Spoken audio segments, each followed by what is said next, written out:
10th of December, Stories, 2013, by American author George Saunders is a highly acclaimed collection of short stories.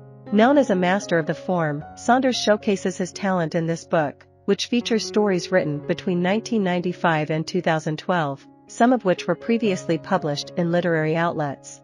Upon its release, the collection garnered significant praise and became a bestseller, ultimately winning both the Story Prize and the Folio Prize.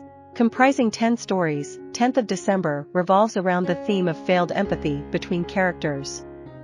In the story Victory Lap, teenager Allison Pill finds herself alone at home after school. Believing in the inherent goodness of the world, she pities her unpopular neighbor, Kyle Boot, due to his strict upbringing. Simultaneously, Kyle comes across a note instructing him to place a geode in the yard for his father. Internally rebelling, Kyle engages in inventive cursing and imagined defiance. However, when Kyle witnesses a man attempting to abduct Allison at her door, his initial instinct aligns with his parents' teaching of not interfering in other people's problems. Nevertheless, his desire to help Allison triumphs, leading him to strike the assailant with the geode. From inside the house, Allison watches as Kyle confronts the kidnapper, hoping he won't resort to murder. The story flashes forward to Allison waking from a nightmare, with her parents soothing her by encouraging her to recount what happened. She went outside and prevented Kyle from killing the man. Another story in the collection, Styx, presents a vignette narrated by the adult children of a man who decorates a pole in his lawn for various holidays. Following the passing of the man's wife, the decorations become increasingly bizarre, culminating in an apologetic display specifically addressed to his children. Upon his death, the children sell the house and notice that the new owners discard their father's beloved decorations. In the story Puppy, a mother named Marie embarks on a journey with her 2 children to adopt a puppy from Callie, a woman with a son named Beau, who has a mental disability. Through these and other stories, George Saunders explores themes of human connection, empathy, and the complexities of relationships. 10th of December offers readers a compelling and thought-provoking exploration of the human condition, showcasing Saunders' mastery of storytelling and his ability to capture the intricacies of life. In the story Puppy, Callie, the mother, faces a difficult situation as she chains her son to a tree outside their house. Despite his misery, Callie believes it's necessary to keep him safe. At the same time, she is determined to ensure the puppy gets adopted because she knows her husband plans to harm it, recognizing they cannot properly care for it. When Marie arrives to adopt the puppy, she is repulsed by the disorderly state of Callie's house, but strives to hide her disgust from her children. However, upon seeing Beau, Callie's son, in the yard, Marie is appalled and refuses to adopt the puppy. She departs with the intention of reporting Callie to the authorities. Left with no other choice, Callie takes the puppy to a field and abandons it, all the while observing how happy her son is in the backyard and reflecting on her profound love for him. In the story Escape from Spiderhead, a prisoner named Jeff is subjected to a new drug that induces intense feelings of love for a woman named Heather. Under the influence of the drug, they engage in sexual activity while being observed by experimenters. Later, the experiment is repeated with another woman named Rachel. Following these encounters, Jeff is brought to the control room where he faces a difficult choice. One of the 2 women will be administered a drug called Darkenfloxtm, which causes excruciating suffering. Unable to choose between them and demonstrating the success of the experimental drug in eradicating lingering feelings of affection, Jeff finds himself placed in a room with another man, realizing he may now be the one to receive the drug. This process is repeated with yet another man. Jeff's handler, Abnesty, deems the trial a success, but his superiors disagree and demand that Jeff witness Heather being given Darkenfloxtm, forcing him to describe the events as she tragically takes her own life. When Rachel is brought in to endure the same fate, Jeff chooses to dose himself with Darkenfloxtm rather than subject her to unbearable suffering, ultimately sabotaging the experiment. Jeff dies by suicide, finding solace as he transcends the confines of the facility, no longer capable of causing harm to others.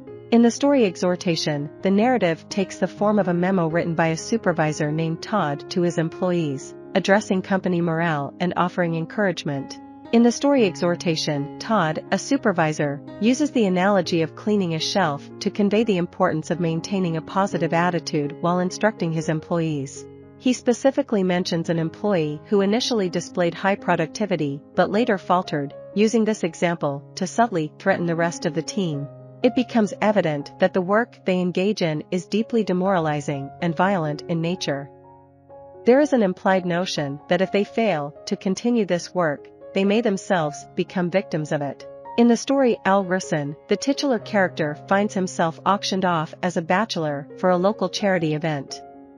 One of his colleagues, Larry Donfry, garners applause by wearing a bathing suit. However, when Al takes the stage, the audience remains silent until one person shows him pity, leading to a round of applause that Al misinterprets. When Donfry attempts to console him, Al feels indignant and takes his frustration out by kicking Donfry's keys and wallet under some risers while they are alone backstage. Later, Al discovers that Donfry is about to accompany his daughter for a surgical procedure. Al contemplates whether he should return Donfry's belongings, knowing that doing so would reveal his petty behavior. He envisions his mother making excuses for his inaction. Despite being bothered by the thought of the girl missing her surgery, Al dismisses it as negative thinking. He then arrives at the failing store he manages, where he fantasizes about inflicting harm on a homeless person nearby but ultimately responds with a smile when one of the individuals smiles at him. In the Semplica girl diaries, a father documents his dissatisfaction with his lower-middle-class life through a series of diary entries. When his family attends the birthday party of his older daughter's affluent friend, he keenly feels the disparity in social class. The wealthy family has a display of Semplica girls, which involves paying impoverished immigrant girls to undergo brain surgery and be hung as living ornaments, an unsettling science-fictional concept. In the story, The Semplica Girl Diaries, the narrator is determined to improve his daughter's social status, but lacks the means to afford the gifts she desires for her upcoming birthday. However, his luck changes when he wins a significant sum of money from a scratch-off lottery ticket. With the newfound funds, he decides to throw his daughter a surprise party, complete with a display of 4 Semplica girls.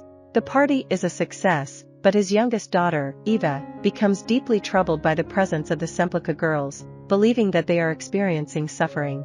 The narrator attempts to justify their improved circumstances to Eva. Following the unexpected death of a co-worker, the narrator encourages his children to embrace the present moment. This prompts Eva to emancipate the Semplica girls overnight, unknowingly plunging the family into debt with the company that installed them. The narrator hopes to resolve the situation discreetly without anyone discovering Eva's actions. However, a freelance investigator becomes involved, driven by a desire to expose and bring justice to anti-Semplica girl activists. With the issue unresolved, the narrator decides to have the vacant Semplica girl rack removed. In the story Home, Mikey, a returning war veteran from an undisclosed conflict in the Middle East, is acquitted in a court-martial. His mother now lives with a new partner who reveals that she might be suffering from cancer.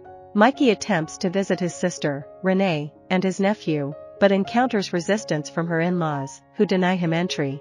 Upon returning home, Mikey discovers that his mother and her boyfriend are facing eviction.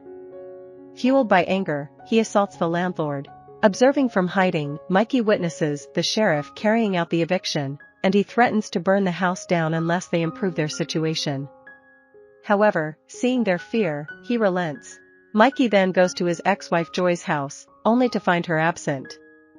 He wanders into a store and unintentionally takes an unfamiliar device with him when he returns to Joy's house.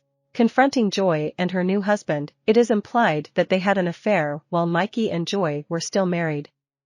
Joy's husband suggests that Mikey should return the next day. The following day, Mikey takes his mother and her boyfriend to seek shelter at Renee's place, but he is not allowed to hold his nephew. Frustrated, he smashes a pitcher before returning to the store where he had previously taken the device.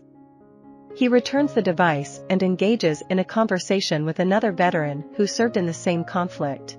Afterward, he goes back to Joy's house, only to find his entire family there, trying to prevent him from resorting to violence.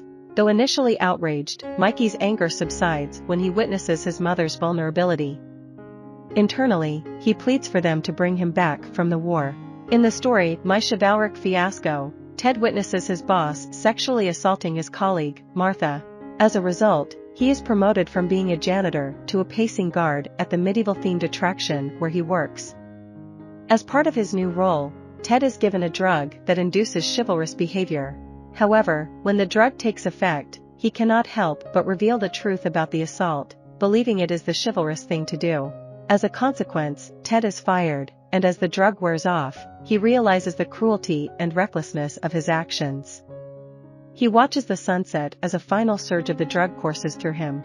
In the story 10th of December, a young boy named Robin ventures out into freezing weather, engaging in an imaginary conversation with a girl he likes. Along the way, he encounters Don Eber, a middle-aged man suffering from a brain tumor, walking without a coat. Eber intends to take his own life to spare his family from witnessing his suffering. Moved by compassion, Robin decides to bring Eber his coat but struggles to catch up to him. Robin then ventures onto a frozen pond to intercept Eber.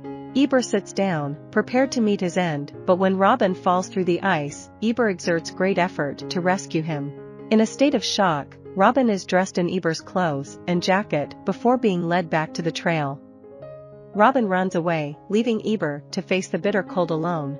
Reflecting on his actions, Robin realizes he should return to Eber, but fear and youth prevent him from doing so. Instead, he seeks solace with his mother. Robin's mother emerges before Eber, who is now experiencing hallucinations, and she leads him to the comfort of her warm home. In the midst of his hallucinatory state, Eber contemplates the value of having a sense of belonging and connection with his family, even if it means enduring the impending suffering. I hope you enjoyed this video. Leave a like if you did and be sure to subscribe. Thank you.